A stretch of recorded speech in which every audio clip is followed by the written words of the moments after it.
Good afternoon, everyone. I'm Janice Bachman, and I have the privilege of serving currently as the president of OC-Forum. Thank you.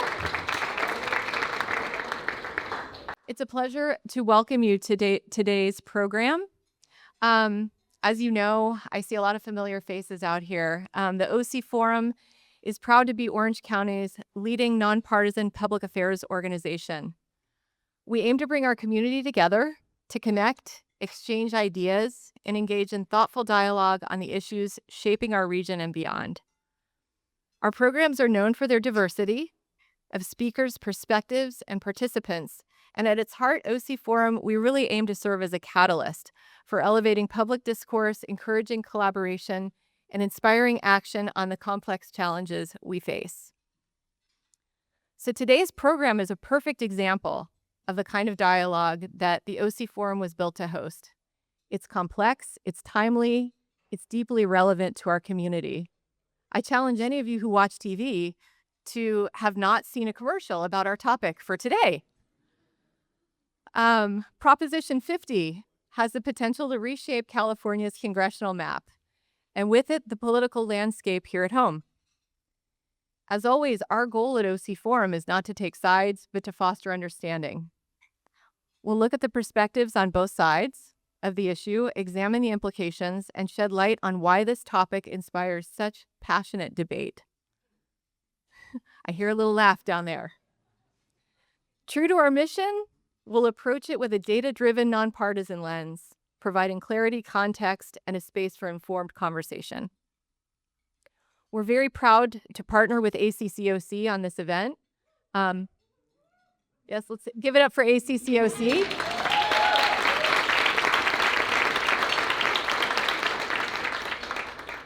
Together, we're committed to providing fact-based, impartial analysis to help local leaders navigate this timely issue. So thank you so much for joining us today and for your continued support of the forum. Before we begin, I'd like to take a quick moment to just recognize my colleagues on the OC-Forum Board of Directors. These dedicated individuals generously share their time, expertise, and passion to support this mission. They also spend a lot of time and do a lot of incredible work. So, board members, maybe you don't need to stand. Go ahead, wave, and please give them a round of applause.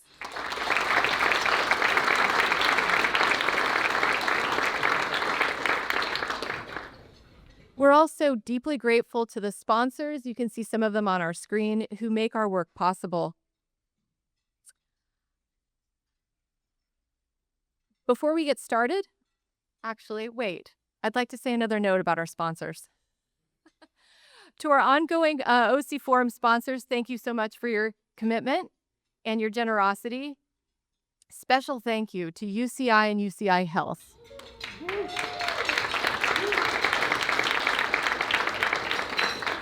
They are our title sponsor for the 5th consecutive year, and we really, really appreciate your support.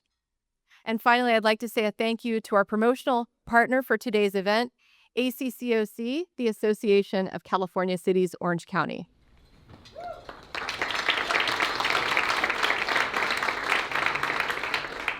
So I wanted to just give you a quick lay of the land before we get started. We're going to start with a brief presentation from the National Demographics Corporation, and that'll kind of set the foundation for today's moderated discussion. And then after that, we'll have an opportunity for some Q&A. So I encourage you to look on your tables. There are some comment cards. Please use those comment cards. As you have questions that come up during the program, write them down on the comment cards. We will collect them and we'll present them to our panel at the end of the program. And also please note that our OC-Forum presentations, all of these are recorded and on YouTube. So I really encourage you to share them with anybody who would be interested in this important topic. So now, without further ado, it's my pleasure to introduce to you ACC-OC's Executive Director, Chris Murray.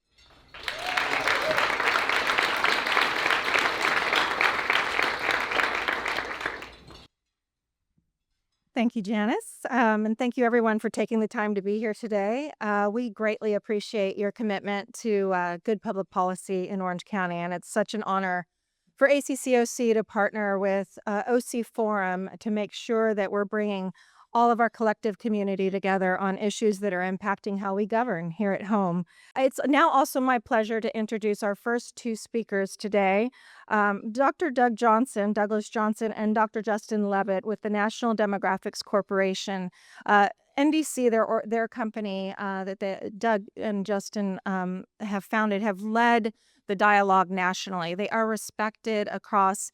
I mean, it's not a partisan issue. Their expertise and their commitment to the facts and to making sure communities are so well represented just transcends party politics, and has really helped many of the communities and cities in Orange County, but certainly statewide and nationally as well. The NDC is leading a consulting firm that helps our communities navigate redistricting and demographics analysis. And for decades, they've worked with cities, counties, and school districts to ensure fair representation and compliance with our state and federal voting rights laws. These two are two of the top experts in the field, and today they're going to share their practical insights as well as the research they've already done on the impacts of Proposition 50. And just on a personal note, because Doug and I have known each other since we were in short pants, we worked together in Washington, D.C. on the Hill for former Representative Congressman Horn. I was with you from 92 to 96. He outlasted me. I came home sooner. But nonetheless, we go way, way back. And I just can't be more honored to have him here today, along with his colleague, Dr. Levitt. We welcome you both up to the stage, and we'll get kicked off with their insightful presentation for all of you.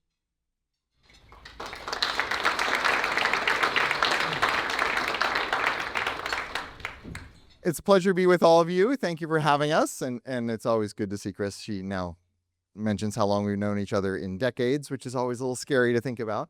But it is a pleasure to be with you. Hopefully, to many of you, we're familiar faces. As was mentioned, we've done the districting work for just about every Orange County city, and actually over 80% of the cities that have made the transition statewide, and for about over half the school districts that have made the transition to district elections statewide. We do work on both sides. Our goal is to serve our local clients.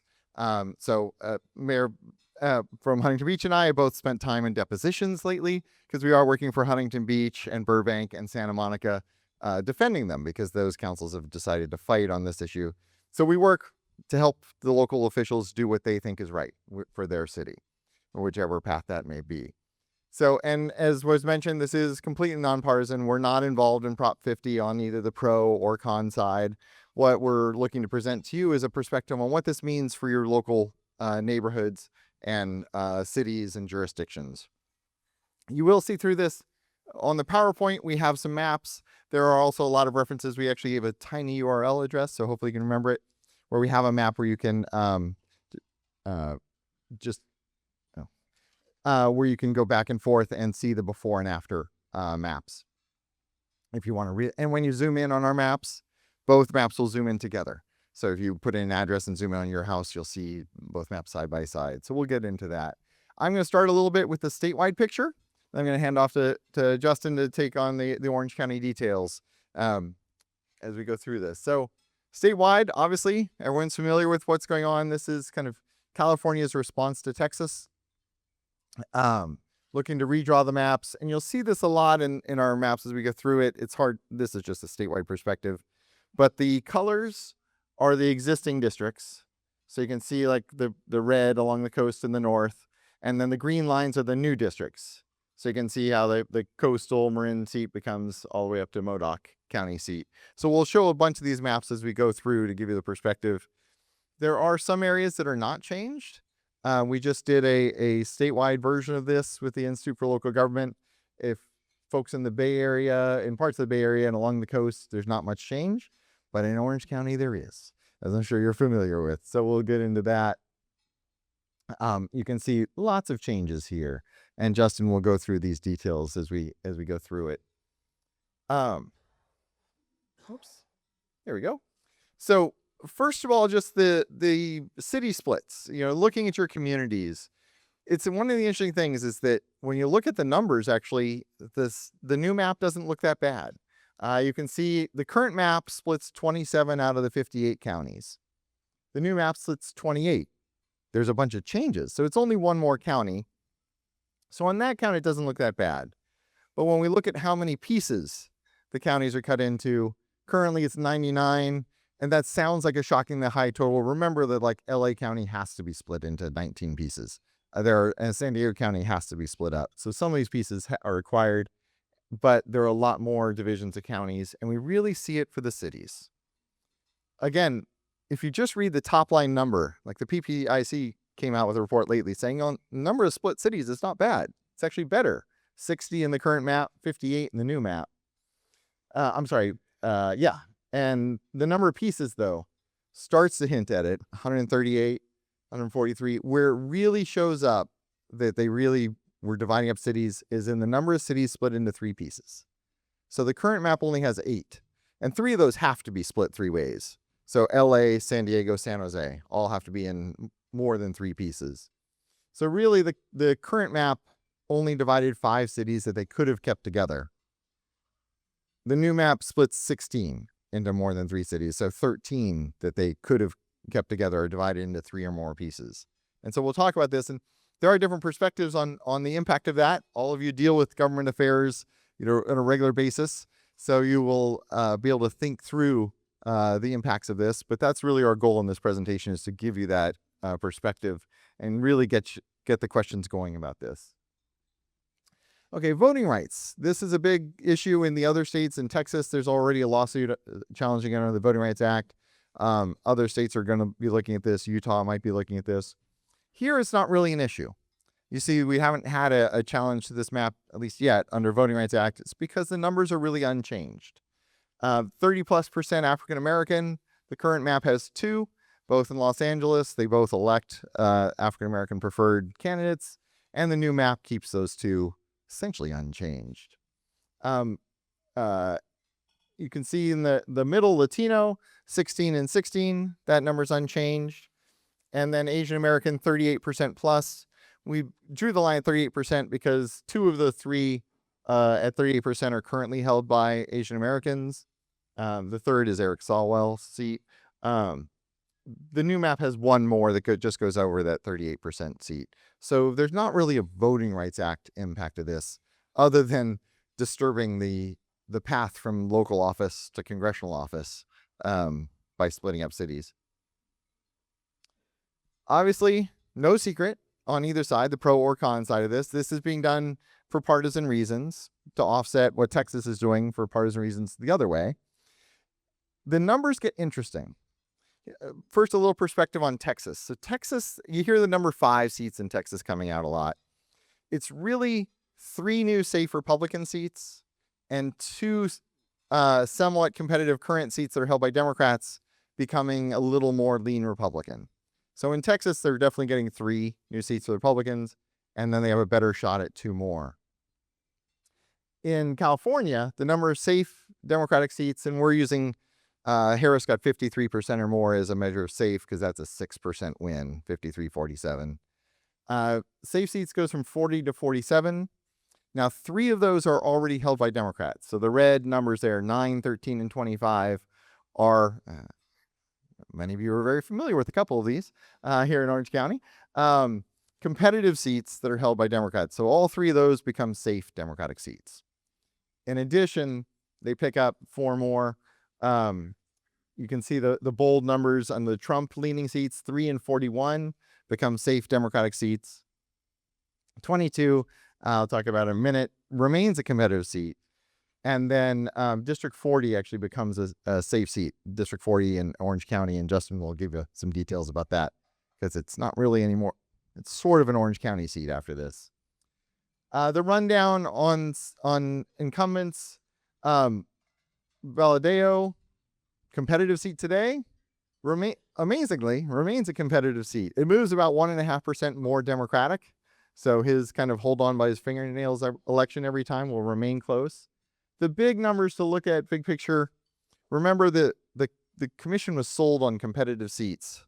And we're going from, you can see 7 in those 2 middle categories in the current map to 1. So he will now be really the only competitive seat short of some amazing candidate making one of the safe seats competitive. The others, the 4 kind of winners in this musical chairs on the Republican side, McClintock, Fong, and Obernolte keep safe seats. Kim's seat in 40 remains safe It actually becomes much safer. But it ties into the scrambled row. Calvert, his district actually moves from Riverside to Los Angeles. And Isa, I always get that wrong, and I know I'm always going to get it wrong. Isa, his seat just kind of disappears. They may both of them represent parts of New 40. So where Kim's seat becomes even safer, there's a good chance that Calvert and Isa may move into it. So that will be an interesting behind-the-scenes Republican maneuvering, and maybe an open primary fight. We'll see. Out of luck, Lamalfa and Kylie just nowhere to run. Their seats now become Marin and Santa Rosa dominated seats. So the big message here in the statewide picture is we go from 7 competitive seats to 1, and we go from 40 safe Democratic seats to 47, which is really just offsetting the Texas stuff. It may actually turn out that the Democrats net more seats out of California than Texas nets for them, which is why you see continued national efforts on this. So that's the big picture, and we'll come back and talk a little bit more about that. But then I'm going to hand off to Justin and talk through the Orange County details. So thank you, Doug, for that. Today, now to talk a little bit more about what's going on in Orange County specifically, because Orange County is really at the heart of a big shift in where the congressional districts are. Right now, we can look at the overall picture, which I think tells a lot of the story.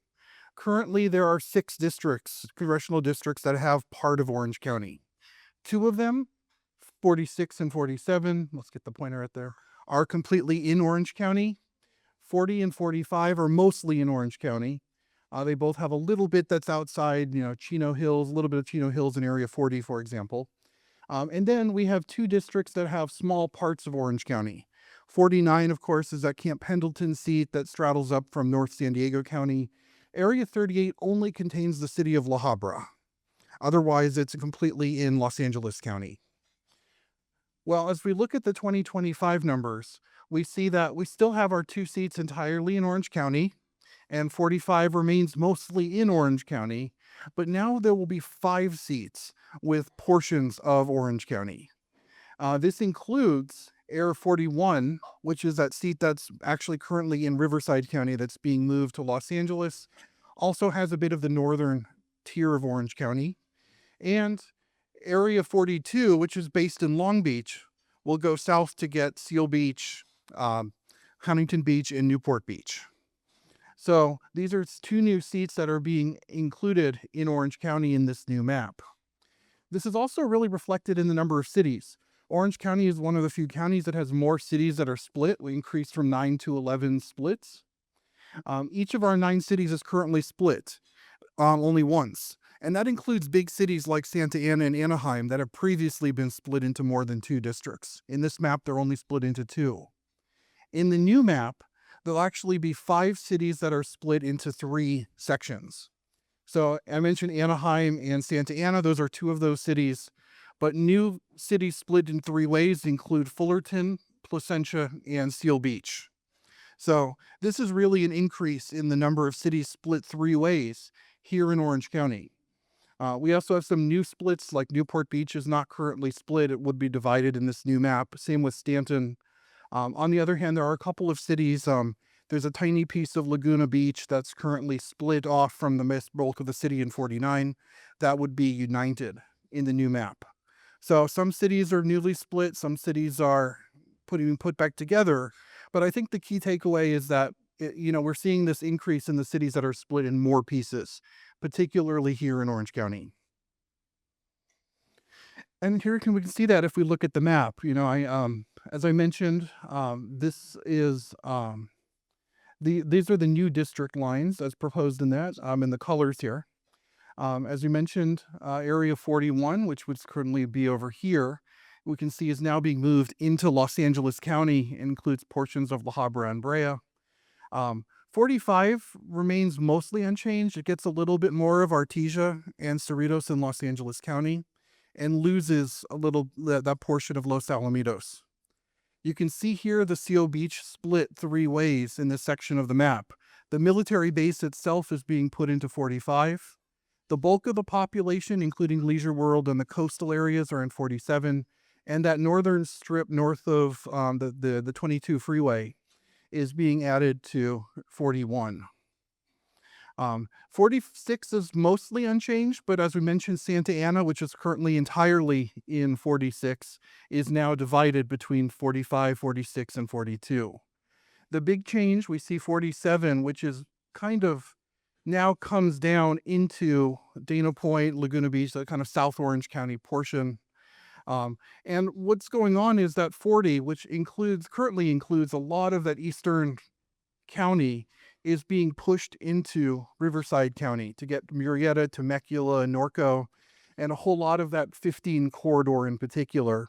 But actually, if you looked at a bigger map, it stretches all the way to Palm Springs.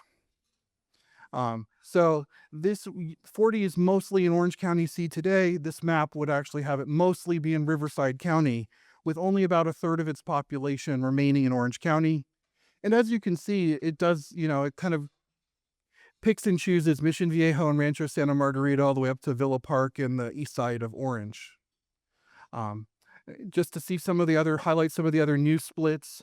In Brea, for example, the city is essentially split in half in the new map. So again, I'd like to, if you want to see more detail on this, we actually have a wonderful interactive review map, which we show the link here. And if you go there, you can zoom in, search for addresses, and see what happens to your neighborhood. Looking at the political ramifications of the map, as you see here, we do see some shifts. We put 41 and 42 in gray because these are districts currently not in Orange County. But in terms of some of the changes that we see, Area 40 goes from being a fairly competitive district to being a much safer district. While on the other hand, Area 41, District 41, becomes a safe Democratic seat. And some districts like 42 are made slightly more competitive, but still outside the range of really what we would likely to see in a regular election changing.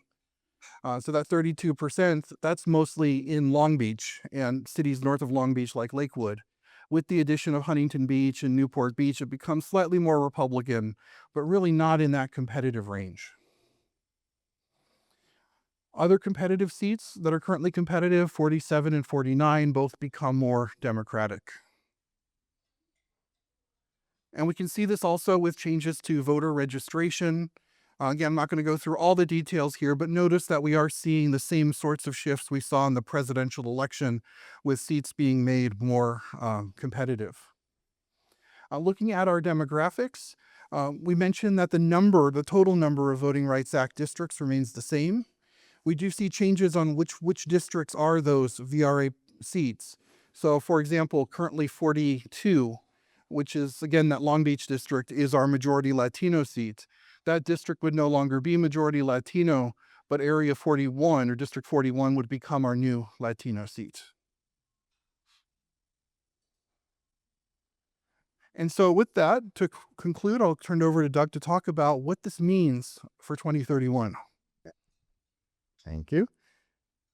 Just a couple of points on the Orange County details.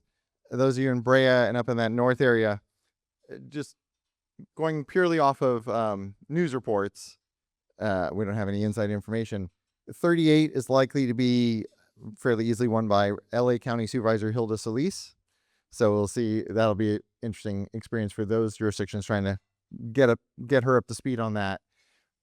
Representative Sanchez is currently in 38. She's going to run in 41. So that's a big switch. And then Robert Garcia, as Justin just talked about, is kind of the one who's falling on a sword for the Democrats in this one, taking the big drop. It's still a safely Democratic seat in 42, but it's no longer a Latino seat. Just going back to old redistricting lore, part of the reason people are willing to do that, for example, President Obama, when he was in the Illinois legislature, is to start getting a broader base to work towards a statewide run. So we could see that definitely, and this could be a sign that he's looking to broaden that base in order to get himself ready to run for higher office, which I don't think would surprise anyone. The other piece, though, so beyond the current map, what is this setting up for 2031? I'll just take a couple minutes for this, because when you're dealing with local officials and trying to get projects funded and projects executed, you have to think long term, right? Well, you've had one map for 4-ish years. If Prop 50 passes, you'll have a different map for 5 years. And then everything will be completely scrambled again. For one thing, just from slow population growth, California is likely to lose anywhere from 3 to 5 congressional seats in 2031. This has nothing to do with Prop 50 or how the lines are drawn, just simply on population numbers. We're looking to lose 3 to 5 seats in 2031. LA and Orange County combined are already short by a whole district. So if the 2030 census were today, LA and Orange County between them would lose a congressional seat just between those two. By 2031, certainly going to be closer to 2 seats that have to be lost from this area. And the other piece of this, so that's already going to create chaos. Since most of the growth areas are the few Republican seats, this is mostly going to impact the Democratic delegation. So we already have 3 to 5 seats where you probably see 2 Democratic incumbents paired, just because of population numbers. Now imagine we've gone from a commission map. We may go to it's not a bad term, just a Democratic Party drawn map. If we go back to a commission map in 2031, that would then undo all the party-driven drawing and go back to community-based drawing. Our guess is that would likely lead to another 4 to 6 Democratic incumbents being paired in 2031. So we're looking at 8 to 10 of the California Democratic delegation being paired in 2031. Now, anyone think Texas is not going to do a partisan gerrymander in 2031? It's going to happen again. So there's a high likelihood that what we're voting on now could again appear on the ballot in 2030 to say, hey, we can't let Texas do it again. It's all the same messaging we're seeing today. So the odds that the commission will come back in 2031 are low. So it's the dual part of Texas is still going to be a partisan gerrymander, and will have something like a quarter of the congressional delegation seeing their own future in doubt and having a strong self-interest in making sure the commission doesn't come back as well. Doesn't mean it won't, but keep that in mind as you're looking that this map could get entirely scrambled, or we could see another ballot measure like Prop 50 coming around in 2031. So this is going to be interesting, and all of your jobs and all those relationships will continue to be very challenging as this map continues to flip if Prop 50 passes. So that is our kind of intro to get the discussion going. I will now hand back to Janice. Thank you so much. That was incredibly interesting. Can we give them one more round of applause, please? And they will be back to answer some of your questions. Before we keep going, I just wanted to make one more acknowledgement. I wanted to recognize that the Mayor of Westminster, Chi Nguyen, is also here. If we can give him a round of applause. Thank you so much for coming. Okay, let's bring our full panel in to join Dr. Johnson and Dr. Levitt so we can explore what these changes could mean for our county and for our voters. With that, I'd like to invite Dr. Dean John Gould of UC Irvine School of Social Ecology up to the stage. Thank you so much. Dr. Gould, Dean Gould is going to be moderating our discussion today. I'd also like to invite Cori Takkinen up to the stage. She's the CEO of Townsend Public Affairs, and Bob Page, who currently serves as Orange County's Registrar of Voters.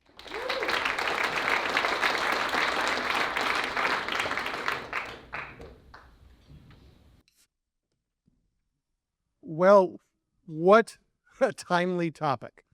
And if you are a data geek like me, we could spend the next half an hour just going right into all the data. But recognizing that there's not going to be a quiz on all of this afterwards, let's keep it up here for a little bit to kind of give us a broader context. So for the two of you, Drs. Levitt and Johnson, where does all of this sit, Prop 50 and the potential redistricting, where does that sit in relation to California's history with redistricting? Oh, we've had such a rocky history. We both went to Claremont McKenna and worked at the Rose In Institute. fact, I think there are three of you who Yes. are alums of Claremont McKenna up here. Exactly.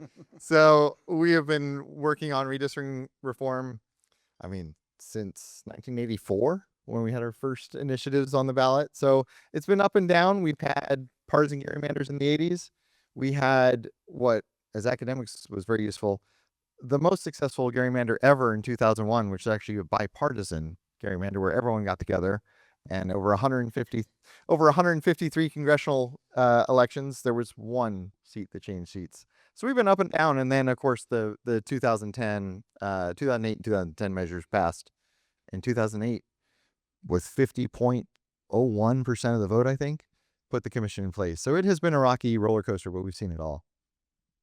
Is California unusual in this? I know allegedly California is responding to Texas right now, but looking at kind of national trends, national history on this, is what we're seeing here in California unusual, or has this happened in other states as well?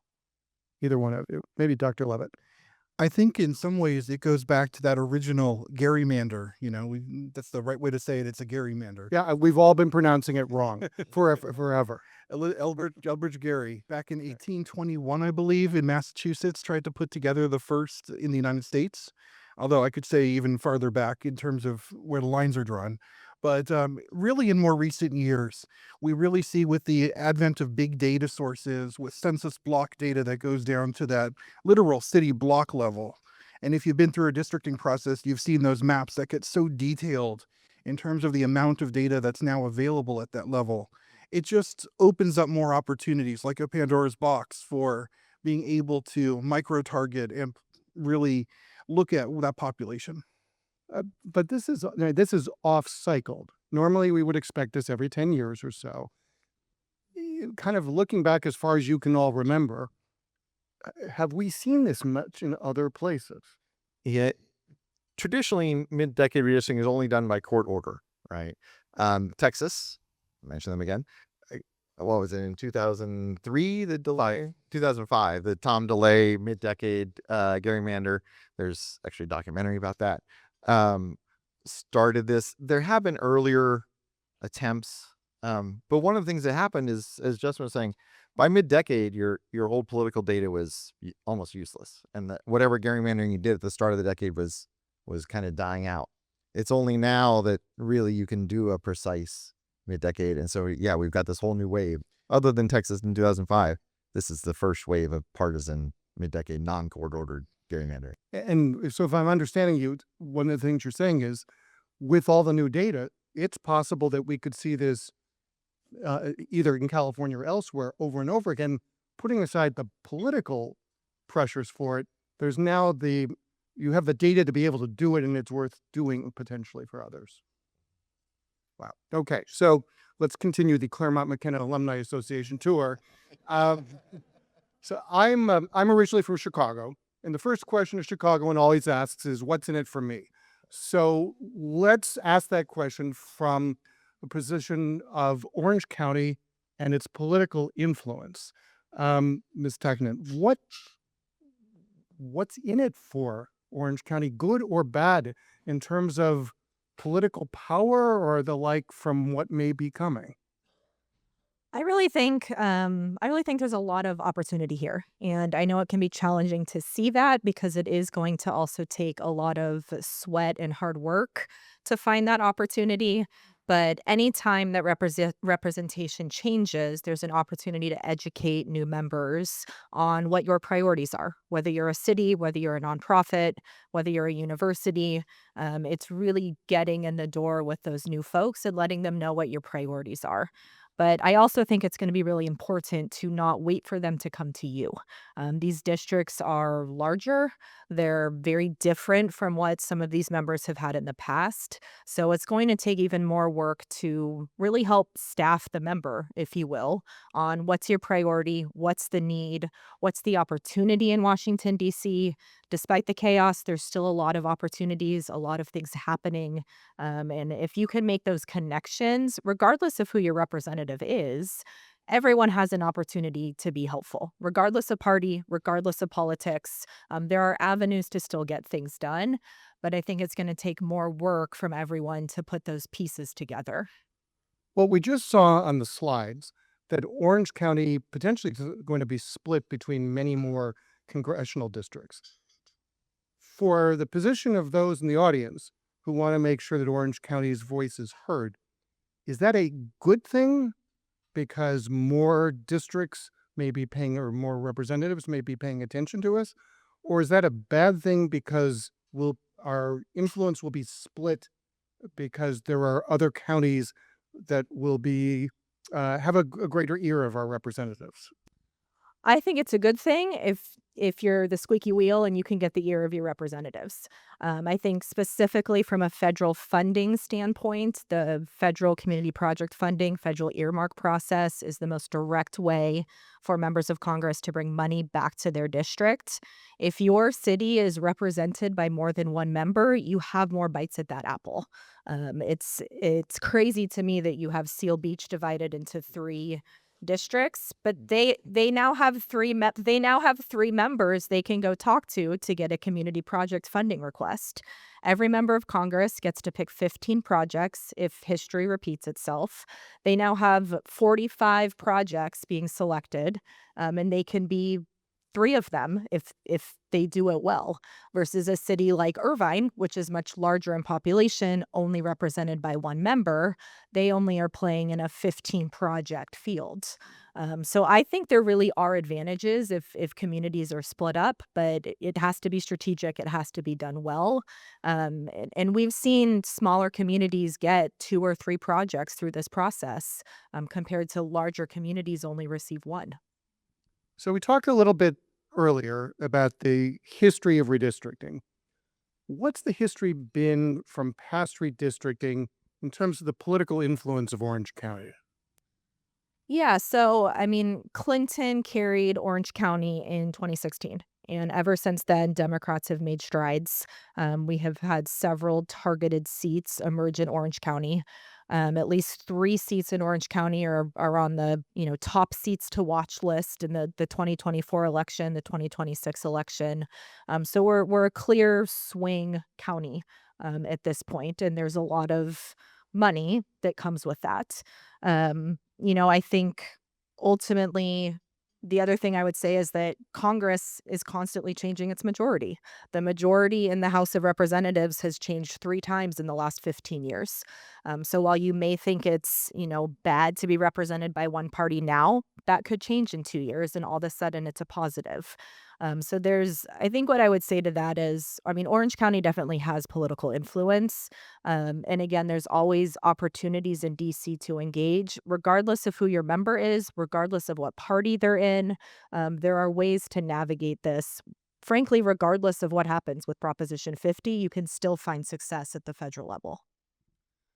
Thank you. So, Mr. Page, there are questions I would have asked you, say, 6 months ago if this topic came up. There are a whole bunch of other questions that I think many of us would ask you today, given the kinds of questions that your office is now getting asked. But let's kind of start at a broader one, which is, if district lines change, what does your office do to communicate that? How does that affect your office? Yeah, in terms of communicating to voters, and there has been discussion about districts moving. Really, what's been talked about is the numbers changing, which every time there's redistricting, the congressional districts have to be renumbered from north to south, from 1 to whatever the last number is. So it's not like you're necessarily going to see a different incumbent on your ballot. So if you just look at the numbers, about 42% of Orange County voters are going to have a new number district. And so my approach is not to individually contact them and tell them what their change is, but to communicate more generally to them that 42% of our voters, you may be one of them. If you want to know before the election, here's a mapping tool we have. And then it's just a matter of including that in all the different public outreach that we do in our communication plan, of including that, making sure that we don't forget. So, when I started in the county in 22, there was the first elections for some new districts. So that was part of our VIG. It was part of postcards we sent out to voters. It's something that we just will have to include in our voter education? So I lived in California in the 90s. I moved back here 4 years ago. I forgot how long it takes for an election to be called in this state and how long it takes for ballots to be counted. So for those of us who want to know whether 50 is going to pass or fail, when will we know? And especially here in Orange County, when will we know what the final totals are? Yeah, this is another topic that makes me a very popular person. So Sacramento, in their wisdom, is going to, for this election, just like they did in November, is prohibiting me from certifying before 28 days after the election. So the 1 month. We're going to wait. 4 weeks, yeah. So Tuesday after Thanksgiving, I cannot certify before then.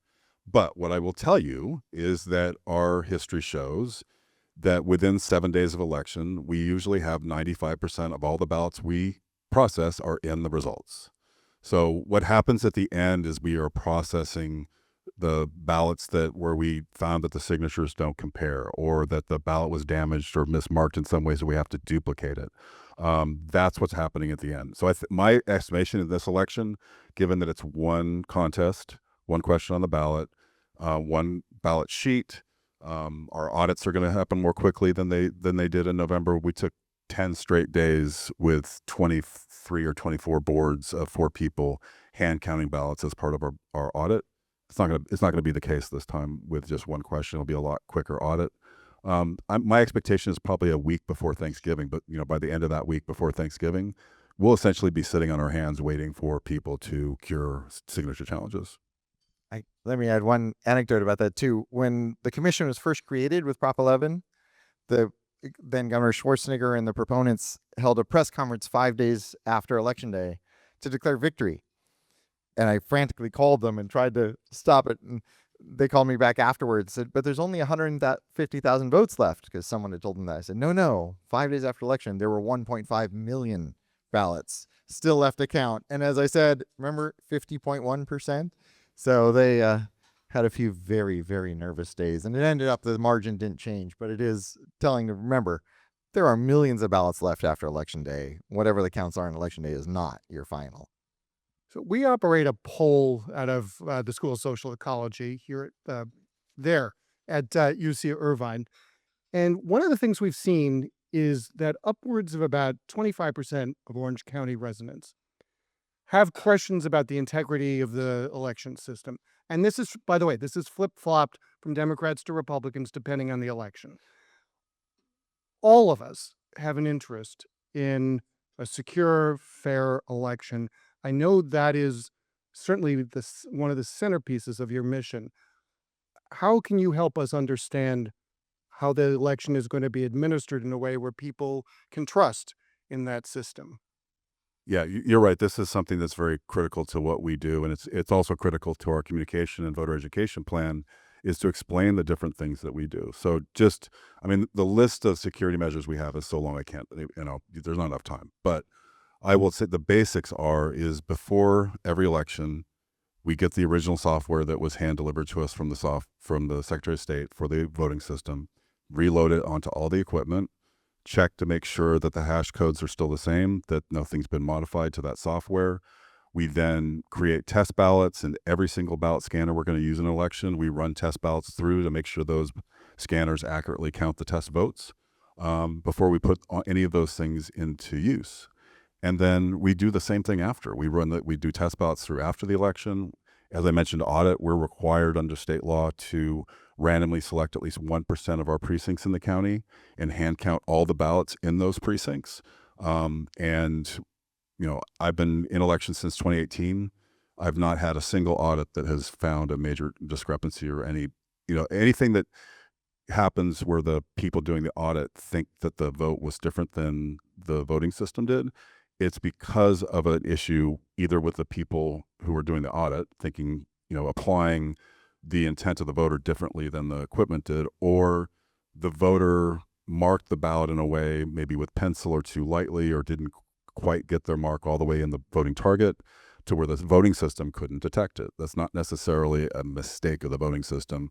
That's an error of the voter, which you sometimes will find in an audit. But nothing material has ever been found in an audit we've conducted, but we do them every election. Well, that's reassuring. So, yes. So back to this question of public opinion, and maybe I'll ask the two research scientists here. Do you see any gaps in public understanding of Prop 50?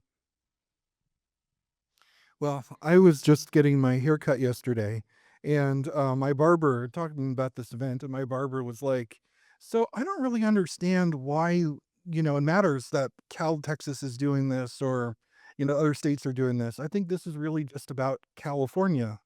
And so I think, like, to me, it's really interesting how voters or people, I'm not voters, I'm just people I talk to, are seeing this within the national context.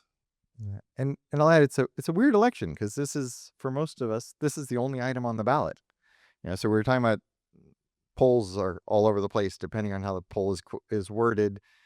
But generally, we've seen 54% yes, 36% no, and about 18% undecided. And a lot of people in this room can tell you most undecideds tend to go no. But when it's the only item on the ballot, do undecideds just not vote? So we really don't know where it'll go. And redistricting, I mean, this is why it took 7 measures on the California to vote on this 7 times before we finally set up the commission. Redistricting is a weird, odd topic. The voters really don't care. So making them care is the challenge for both the pro and con sides. So if I were going to Vegas right now and I were to bet on an over-under for the percentage of voters who actually vote in this election, what's your prediction?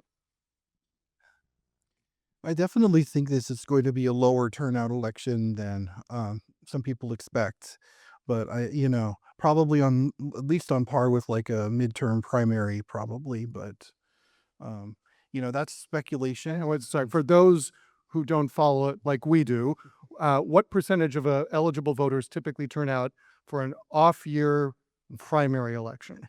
Somewhere in the neighborhood of 40%, give or take, of registered voters, not eligible voters. I was going to say, I can see Adam nodding in the crowd here. So I trust he actually knows. There are people in the crowd that know these numbers better than we do, definitely. Yeah. So for any of you, what can be done to better educate and better interest voters in, first of all, understanding what 50 is about, and then coming out and participate? Well, let's start with someone whose job it is to try to get people to vote. My job, as I see it, is to make sure that voters are educated about their right to vote and how to access it, and make sure there's no barriers to them being able to do so. I obviously want to see high turnout, but the issue is what drives turnout. Who's on the ballot or what's on the ballot, not anything that I do. So really my focus, and I have to remain impartial. So it's not, there are campaigns out there that are trying to get people to vote that have a specific opinion. But I have to really stick straight down the line in terms of, this is the process. This is where you can vote. These are the different options you have for casting a ballot. If you didn't get your ballot, this is what you do to get a replacement. That's my focus, is getting all that information out.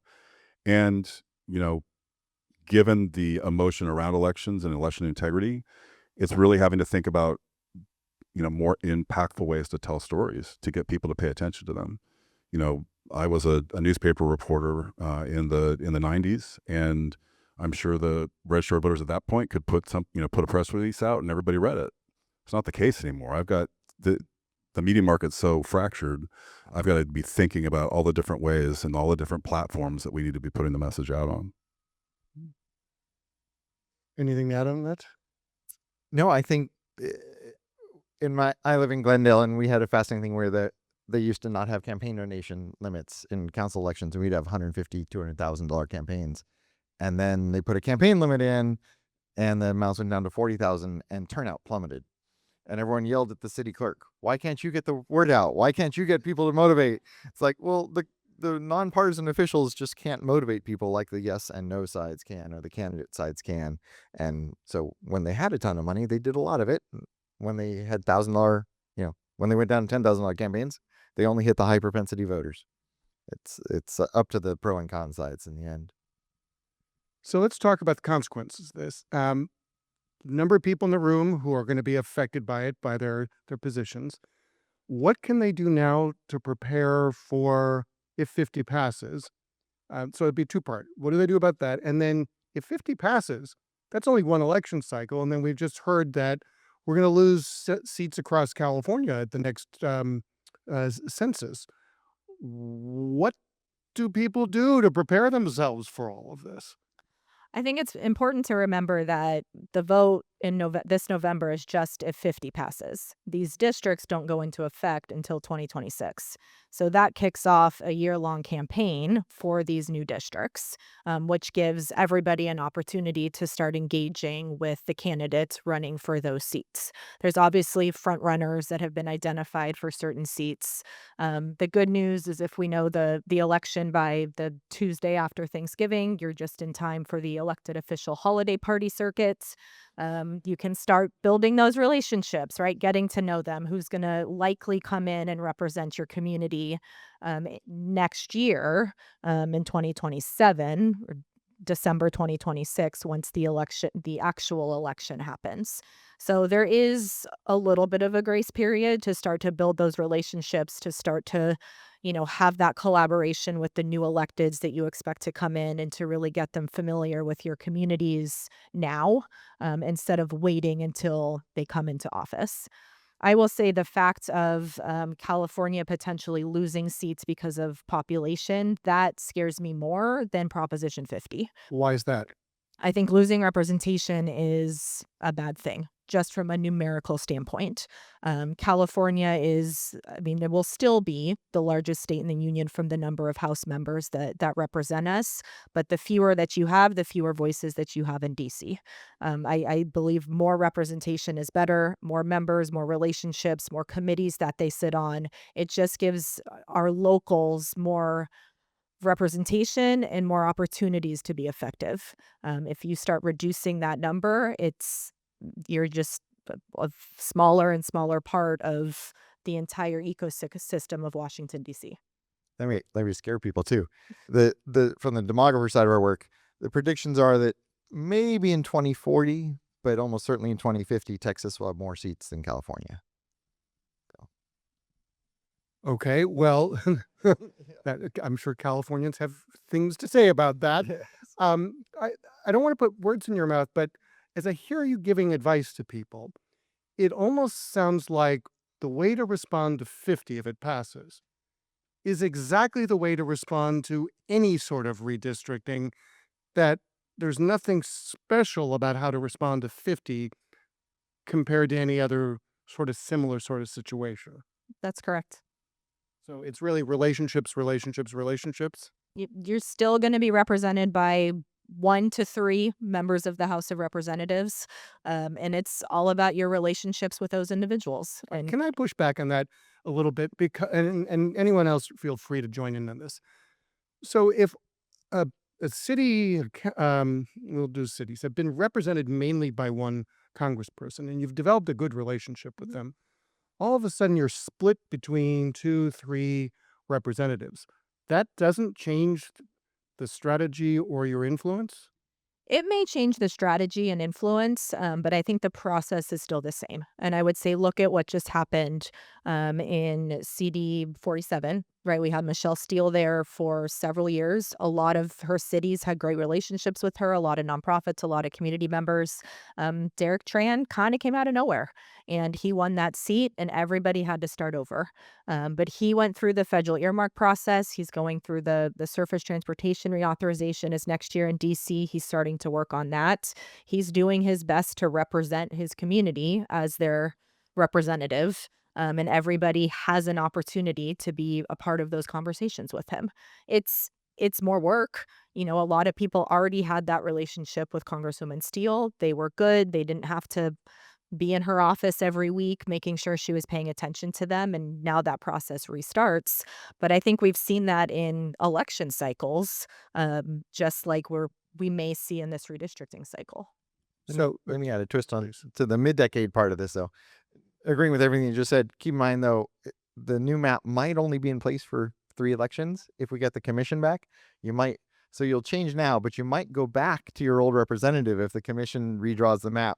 So you'll both want to reach out, as you were just saying, to all your new people. Stay in touch with the old ones, too. Speaking of people who have to respond to maps, Well, He said only. I know the official ballot language says temporary, but need to remember 3 elections is one more than the current maps are going to get if it passes. I mean, the current maps have only been in place for 2 federal election cycles.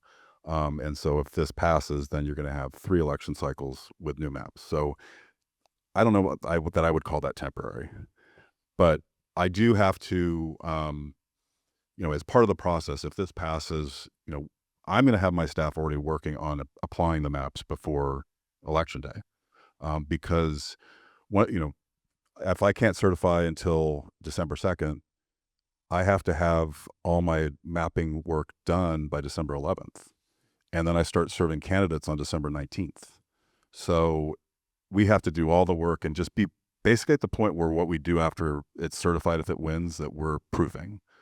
But right now, what we have to do is we have to make sure that we save existing districts in an archive, because if any of these seats become vacant during the 2-year term of these seats, I have to use the maps that were in place when they were elected.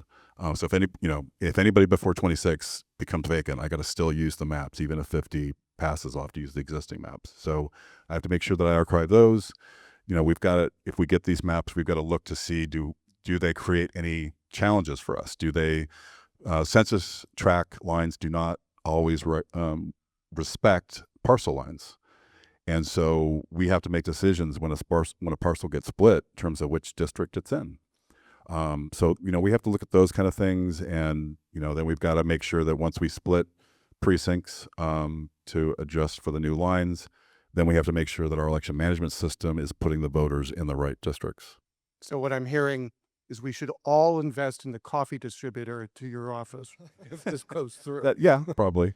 I'm kind of partial to Trader Joe's dark chocolate covered espresso beans, but yeah. Now we know. Now you know.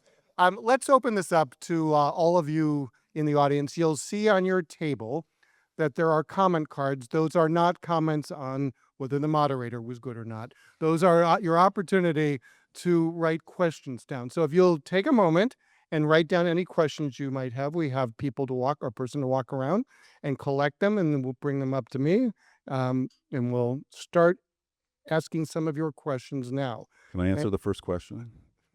No dogs have ever voted in Orange County. Yeah, but what about only humans have voted in Orange but County. what about cats? Oh, no cats either. No I'm not aware of any cats? animals that have the ability to mark a ballot. Wait, one more time. We want to make sure everyone heard that. What? No animals have actually voted. These are humans who have been accused of voting 2 ballots and using the name of an animal. Okay, so no animal of any kind that is not human has ever voted under your watch in Orange County. No. All right, you have them on record. Okay, so this could be for any of you. I suspect probably for the 2 of you, but the question is, how did we get here? Where did these lines come from? If by law only the commission is allowed to draw the lines, did the commission draw these?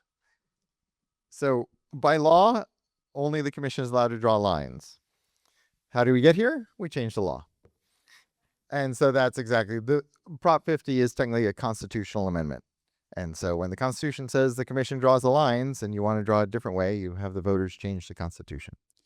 Well, and the legislature changed existing elections code because they missed the deadlines for calling this election. Yes, they get creative in Sacramento. But ultimately, we've done 3 of these, and this question's come up every time. And this is why, thankfully, in California, it goes to the voters. This isn't one of the states where the legislature can just do it of its own will.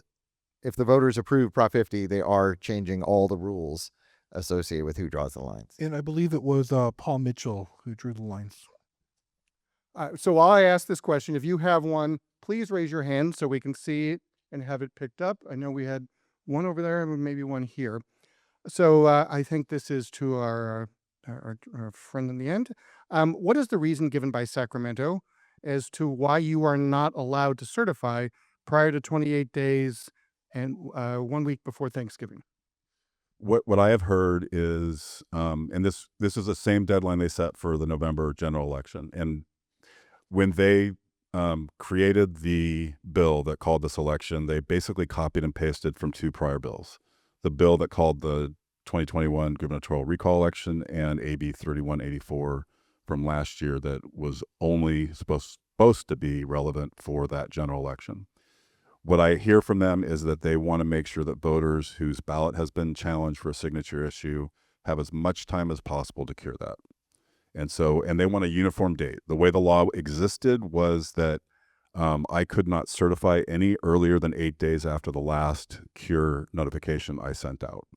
And that meant that counties had different certification dates, and the legislature didn't like that.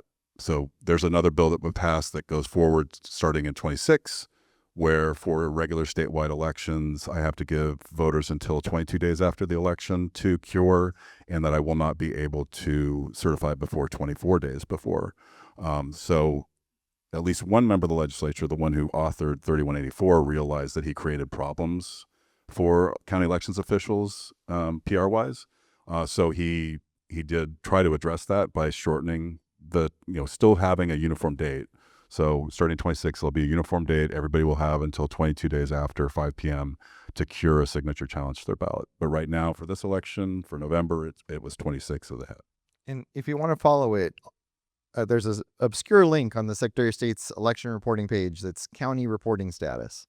And I think it starts 3 or 5 days after election day. They'll update about twice a week, 2 days after election day. We're required to report ballots remaining to be processed starting Thursday after election day. Exactly. And so then you can see which counties are done, how many millions of votes LA County still has to count, and all those details. So you get a sense of which counties are done, and then you can tell kind of which elections are close to done, which are still a long ways. But I will reiterate, for this election, I'd fully expect that we will know by the week after election day whether, what the result's going to be. That's my, unless it's close.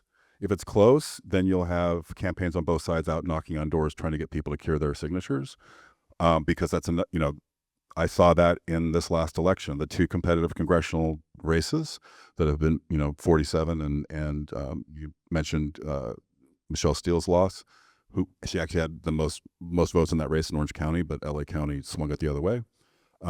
Those, I saw the most cure notices come back in those because both parties were out knocking on doors trying to get their party members to cure their signature challenges. So unless this is close a week later, which then causes both sides to start knocking on, make sure, keep ramping up their cure efforts, I think it'll be pretty much understood what the result's going to be within a week. Okay. Question for you, Ms. Takkinen. If I do all my business on a county level, will I be affected by Prop 50? In terms of The county supervisor districts will not be impacted by Prop 50. They will not change. You will still be represented by the same county supervisor. So the only impact is at the congressional level from the House side. Yeah, and just one nugget on that is, after the next census, the Board of Supervisors will not be the ones drawing the maps for themselves.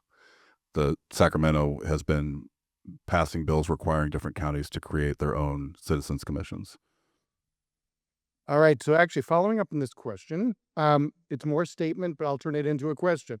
And actually, in defense of the person writing it, they did say it's a statement. So a statement. It's very assumptive that council members will have the extra time to build even more relationships. Many of us locals already work tirelessly, and this adds even more, especially for a city broken up in 2 or more times. So what's the advice here? That's correct. I mean, I think, unfortunately, the way that our elected officials work is who are they hearing from the most often? There's a lot of interests in the state. There's a lot of interest in the nation. There's a lot of issues that they're asked to vote on. And so having your voice be heard and being one of the louder ones is just really important. So I definitely understand the challenges, but I think, you have to try to find a way to cut through that and get some face time with your elected officials, spend the time meeting with them, inviting them to the city, asking them to come to State of the City events, come do a tour, but try to find those ways to connect with them so that you remain on top of their minds. And do you want to talk a little bit about the role of city council members relating to the office versus city staff or city consultants? Yeah, I mean, I think it depends on the member. There's definitely members who want to hear from the mayor. There's members who want to hear from council. There are members who prefer to hear from city staff. So I think part of the first challenge is figuring that out based on who represents you, and then coming up with a strategy internally on who makes the most sense to reach out to, the member, whoever that is. And our new members coming into Orange County, I mean, if they win their elections, Hilda Solis, Robert Garcia, they're not new members by any means. They've been in Congress. They have established priorities. But that said, I hope they're still going to want to make sure that they're serving Orange County. I think the cynical side of me says there's a lot of fundraising money that comes from Orange County. So they're still going to be motivated to show up to Orange County, to serve Orange County, to be seen and be visible. So it's important to find those opportunities to meet them and get that face time. I would say too, like if you're, we hate to keep mentioning Seal Beach, but if you're Seal Beach and split 3 ways, you will want your city staff to be aware. If there's a community event that might be good to invite even the field reps to, be sure you're inviting them to every possible event. So that's not really something council can do. That's going to rely on your clerk and your community outreach folks to know, hey, I need to send an invite over for this. All right, we have a smart audience out here, and this is a question, Dr. Levitt, for you. So the U.S. Supreme Court right now is considering a Voting Rights Act claim. Does that decision affect how things in California, especially with local municipalities, will be handling redistricting? Are we going to pass Prop 50 and then be doing this all over again the next year? Well, I think another part of that question is, will at-large cities have to be forced by lawyers to go by district? yeah, well, All right, so first of all, can you So- put in context for people what Yeah. the Supreme Court case is that's being heard right now, and then how that affects potentially Sure. redistricting? there is a case currently at the Supreme Court that was oral argument was actually Tuesday. Sorry, not yesterday, Tuesday. Yesterday? Yeah. Okay. Yesterday. That basically is based on a challenge to Louisiana's second majority black congressional district. So Louisiana has 6 congressional districts, and the district court ordered them to draw a second majority black district based on a challenge by the NAACP. This case is going to the Supreme Court and was actually ordered for re-argument this year. It was a case they heard last year, and they reordered an argument this year on the question of whether or not Section 2 of the Voting Rights Act, which basically allows courts and organizations to sue over racially based redistricting, or protected class communities is the term that the law uses. And whether or not, and Section 2 mandates that these districts be drawn under certain circumstances.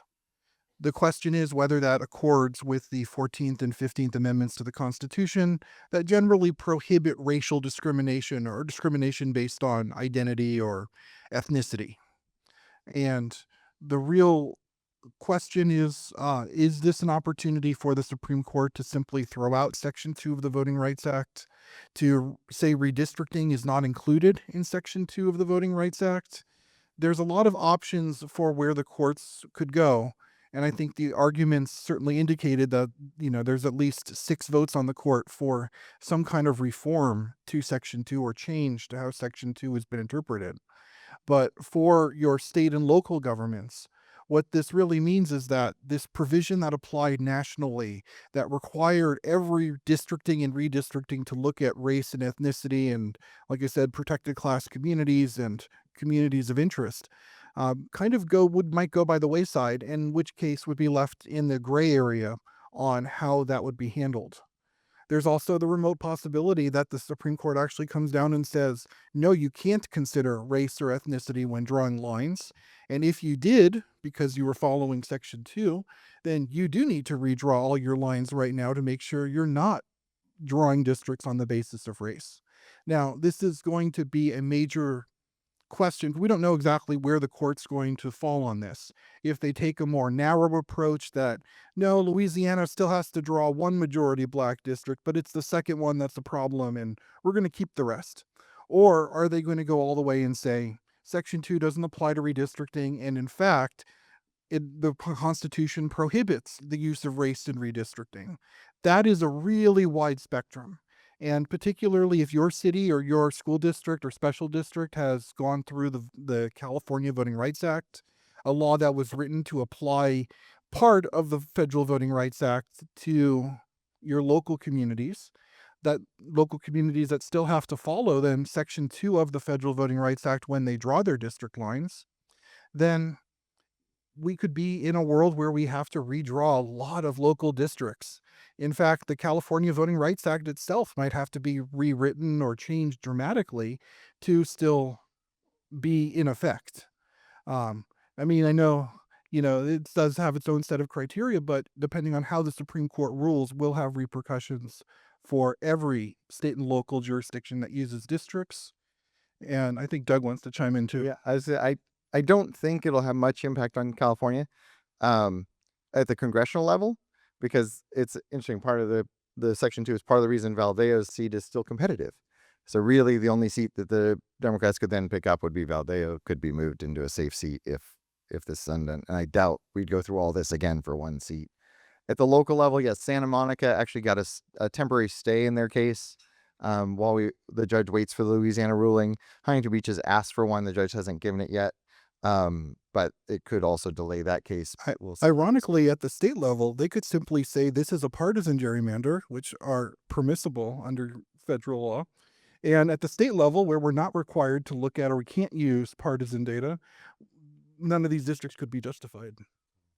So, by hearing you correctly, this is a potential nuclear bomb, but you don't expect it to go off. Is that it? Well, it's really unclear where the Supreme Court will rule. Allowed to have an opinion on this? And the nice thing for I watched the news about. Will you use your mic? Actually, can you use the mic? Yeah, I can't have an opinion about, but I have watched the news about some of the questions that were asked by the justices. the nice thing for registrars is the cities that go from districts to at-large is a really easy transition for them, as opposed to going from at-large to districts is a ton of work and a nightmare for registrars. So we have time for two more questions. We'll do the easy one first, which is over to Mr. Page, which is, how do you determine which district to assign to a split parcel? So we are big advocates of using GIS technology, Esri, in Redlands. And so all of our voters are actually identified on the map by a dot. So if a parcel split, we're looking at where that dot is. Is the house on one side of the line or the other? And if the line splits the house, we've kind of tried to estimate where the bedroom is. So, I mean, Seriously? Yeah, seriously. Seriously.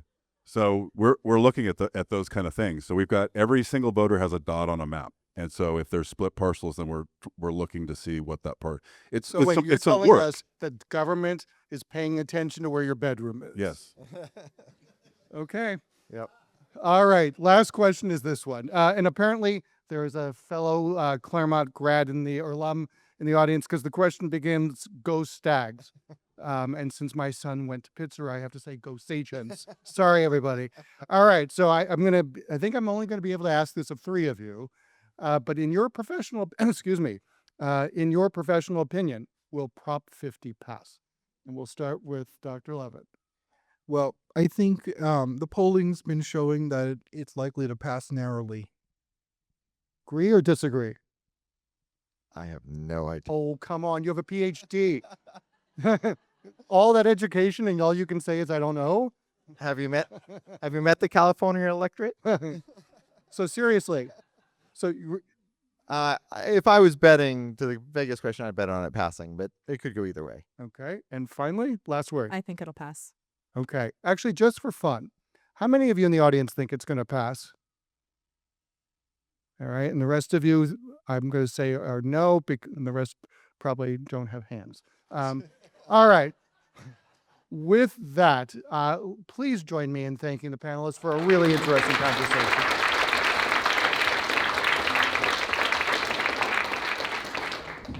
Thank you so much. Can we just give them another hand? That was so fascinating.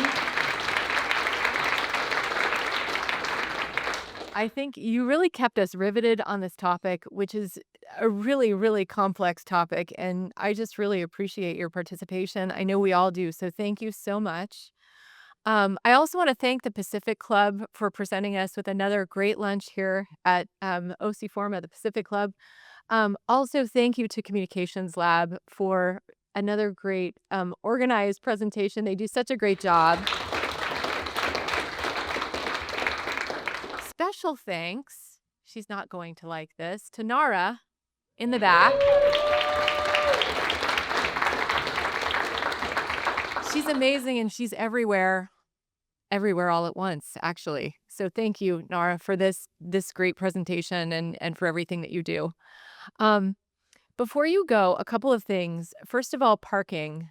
When you're leaving the Pacific Club, parking is complimentary. Please drive to the left. Go that way. Your parking will be complimentary. If you go the other way, they will try to charge you. So that's the most important thing. Take a couple minutes and scan the QR code. We would love your feedback on this program, other programs that you would like to see. That was always super helpful to us at OC-Forum. And also join us next month. We have our signature housing program, and it's going to be on November 13th. It's going to be another great program, so I hope you can all join us. So thank you again, and we'll see you next month.